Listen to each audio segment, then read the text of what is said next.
How you doing? All right. It's there, and that's it. Okay, so finished it last night. Revell Level 5 Eurofighter Typhoon Baron Spirit. Please note the enclosed safety advice. Typical of Revell then, starting off with your instructions and your colour call out, and one thing or another, straight on to paint them. So, as you know, I've been painting in this MRP paint, and I was desperate to get hold of some, but I just sort of got, engrossed in build, and at the end of the day, I didn't get none, right? But I didn't just say, I didn't get none.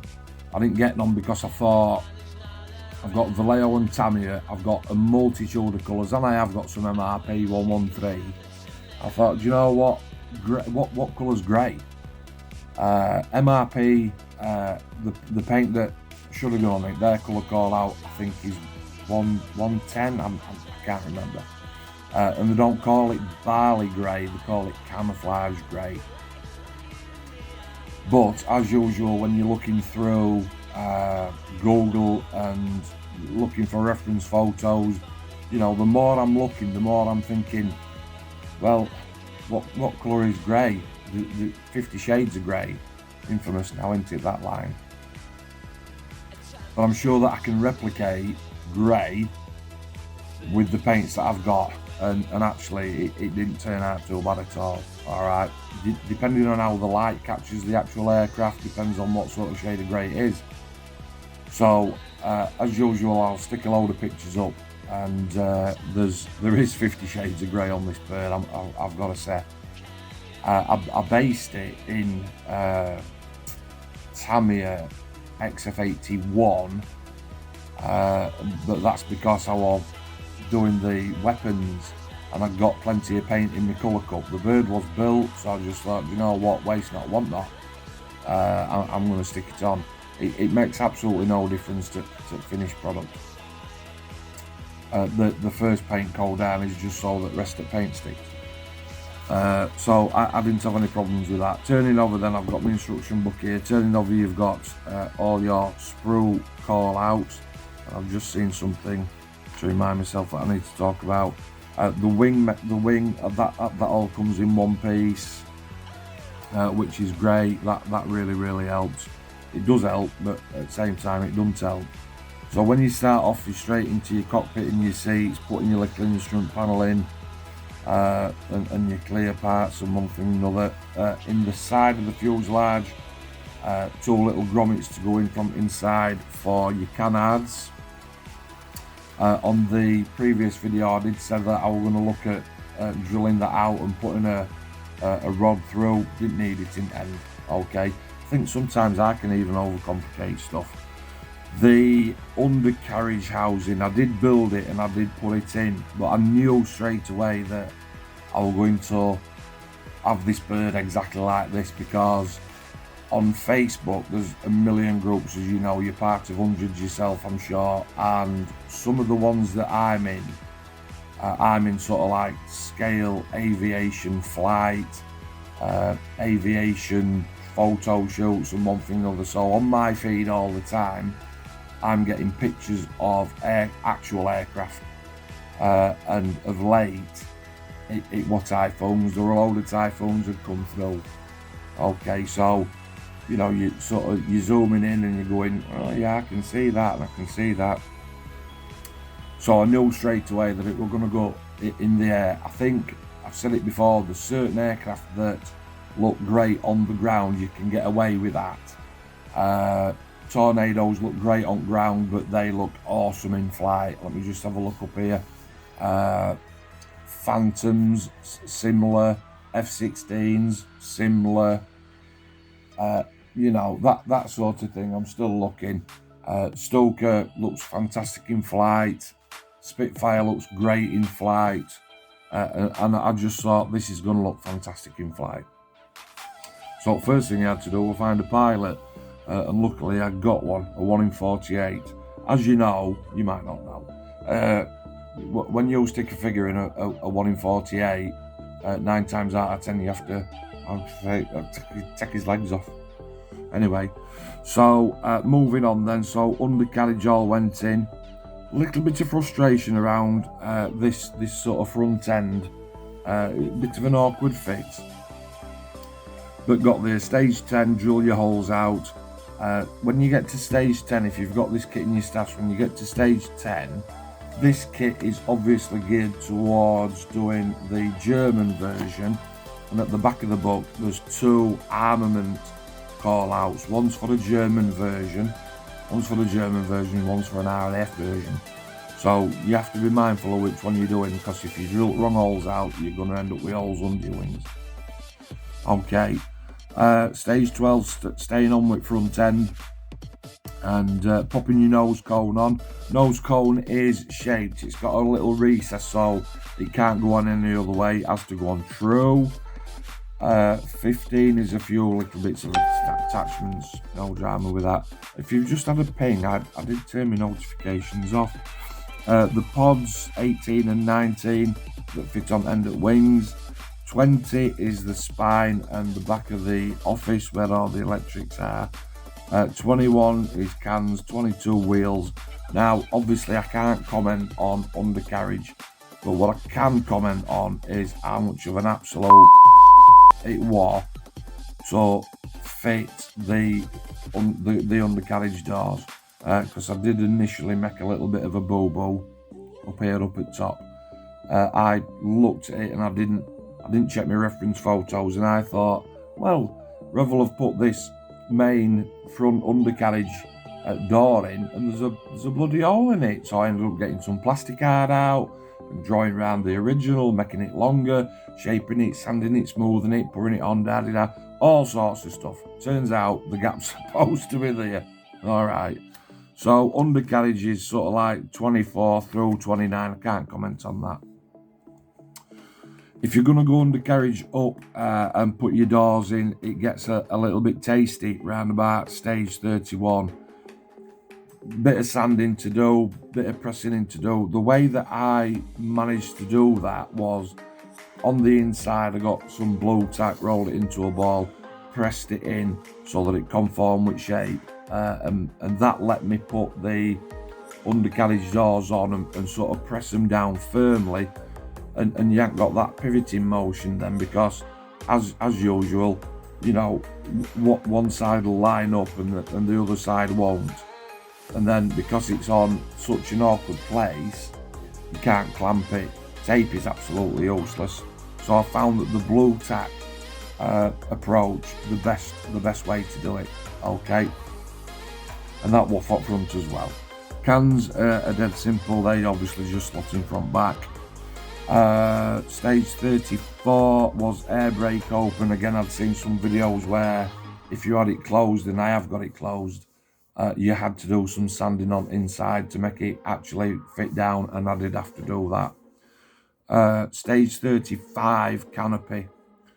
This was the first canopy that I've removed that centre seam off on my preview video. When I looked at that canopy and I was like, oh for sake, there's a right chuffing seam on this. And me and Dave down at club, Dave Housecroft, he's got the Tamiya polishing compounds, and Rob in Canada, my mate in Canada, he's like, you know, stop worrying about it, Mark. 2 lines of masking tape, sanding sponge, your knife, scrape it off, sanding sponge, finer grit, it'll come out. And you know what? It did. 36 was not me, that was for refueling probe. However, when I look at it, it does look a little bit disappointing, especially compared to things like the tornadoes. Excuse me. 38, I dropped a boo-boo. There's some tiny little attachments that go under the front end, little aerials, little antenna, and I did put them on. Ordinarily, I would have left them off, and I didn't, so one of them snapped. God damn. 42, you're starting onto armament side, and 44, that's where you need to start and think about, is it German or is it RAF? Okay, and you need to get that right, because you've got Taurus, which is German, but Storm Shadow, which you're on, which is RAF. and GBUs and sidewinders, meteors, iris tees. You've got absolutely all sorts. Okay, so you do need to choose which one you're going to do. The build itself has got two areas of flaw, in my opinion. Number one is the wing section to the actual body. I just need to see if I can sort of up here inside.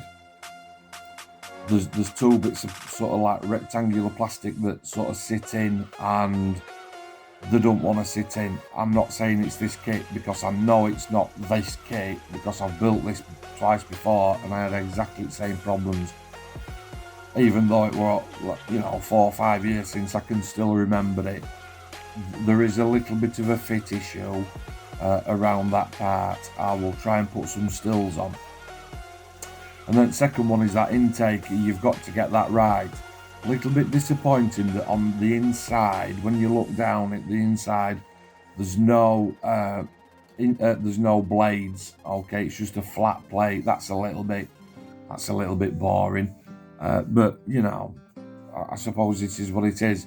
Is there aftermarket blades that you can put in? There probably is, and if they're in, I'm sure that you can nick some off another kit, etc., etc. Okay, so I went with the 41 Squadron. Spin around. I went with 41 Squadron because I'd had the decals sent through, which I got off my chap in Scotland, which was absolutely fantastic. And I've still got the Baron sheet as a complete sheet. Okay, this one again, it's one of them. It came down to paint job because, again, I'm going to put some photos up. There were so many different colours and different tones of grey that actually went on it in the end. And again, all the underneath is highlighted, post shaded, post lightened, oil washers, oil streaks, absolutely everything. I proper went to town on it because I knew that I wanted it going up and banking over, which I think is what I've achieved. Okay, the decals weren't too bad at all. That they all conformed all right, although I was a little bit worried last night that the red cross on the driver's side had sort of bubbled a little bit, and they'd already been on for 24 hours, but I left it. I didn't touch it. I thought, well, I'll leave it till this morning. I've left it, I've checked it, and actually they've gone flat. Okay, little bit disappointing. Underneath, you do get pylons for storm shadows and meteors. They're actually already on, and your other armament. You don't get pylons for the GBUs, which are on the front. You do not get pylons for those. Okay, they are sat on pylons, but I literally had to raid the spares box and do a little bit of butchering around that to get that on.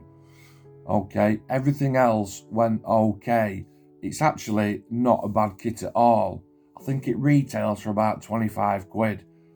I picked it up for £18, and for £18 for a 1 in 48, not too bad at all. Not too bad at all. I have ordered some acrylic rod, some 10mm acrylic rod. You do get two options with your cans at the end. One is open, one is closed. And luckily the closed version, it's about 10.5mm. So a 10mm acrylic rod going in will be absolutely fine. What I've got at the minute there is a couple of lengths of dowel that I've just painted up last night because I just can't wait. I don't think that they'll be coming until maybe today, maybe tomorrow. I ordered them sort of like Thursday, Friday last week. Okay, so as far as kit's concerned, it does go together well. Those two little areas underneath, you really have to be careful around those. It could be that I could have put a little bit of plastic card on outside, then a bit of filler, sanded it down, or I could have bolstered it up from the inside and pushed it down. I don't know. I really don't know. Has it put me off building it? No, it's not, actually. Not at all. Because I always ask the same question. Would I build it again? Let's correct this kit. Would I build it again? Let's correct the kit. That little bit there, that really does need some attention. If you've got it on ground, it wouldn't really matter. But obviously, up in air, I did have to spend a little bit of time pushing it in and trying to make it as straight as I could. Perfect? Definitely not. As good as? Yeah. You know, I talk to lads on Facebook chats from all over the world, and we had a chat other night, and I'm saying, no, if it's not right, do it again. If it's not right, do it again. I suppose I've had to accept with this particular kit that it's not right, but it's right enough. It's right enough. All right. And then just that air intake there, it can prove to be just a little bit tricky. So, excuse me. So that's just about it. It's finished. Once the acrylic rod comes, I'm gonna sort of mount it onto that, just to give it a little bit more of a look. All right. Other than that, there she is. Okay, so I'm going to sit up here now with rest of my kits. Would I build it again? Most definitely. I think for the amount of money that it costs, yeah, you can justify even 25 quid. You can justify spending the 25 quid on a really decent kit. It's a nice kit. I know that Dave is building the 1 in 32 trumpeter, and he's literally pulling his hair out at that. I know that Paul has tried to build that 1 in 32 trumpeter. That went in bin. Or he sold it, either. Just couldn't tackle it. Okay. So to come down a scale and do 1 in 48, yeah, it's all right. There's a little bit not bland detail, but you know, there's a little bit they could have tried better. The cans, they could have tried better. Inside the air intakes, they could have tried better. The front underneath there, it don't quite marry right. It's not quite as flush as what you'd think, so you have to do a little bit of sand in there. They could have tried better with that. But again, on reference photos, when you look at it on the actual aircraft, it all opens up, so you can see the mechanism of why they've actually done it like that. I do get that, but it's just not. It's like the plastic parts are almost 0.1 millimetre too thick on this surface and 0.1 millimetre too thick on this surface. So when you do that, it all adds up. Okay, so you've got to get some sanding sticks out. All right. Other than that, I've loved the build. It hasn't taken too long. It's been about 3 weeks, I think. Loads of different greys on it, and really happy. We're really happy with how it's turned out. Next up, I was going to say Tornado, but I have got a couple of kits coming, and to be absolutely honest, I'm not burnt out, but where I build in my garage, in my office, I do fancy a little bit of a layout change, and I do that from time to time. I've got a TV in here that the kids sometimes use on the PlayStation, and they never use it, so I'm thinking actually I'm going to go back up against the wall where the lighting is a little bit better. So we'll have to wait and see. Thanks for watching. Fingers crossed for Telford. I'm hoping to get to Telford this year on the Saturday, all day on the Saturday. That's just a bit of a fingers crossed part. Other than that, hope to see you soon. Stay safe, take care, catch you later. Cheers.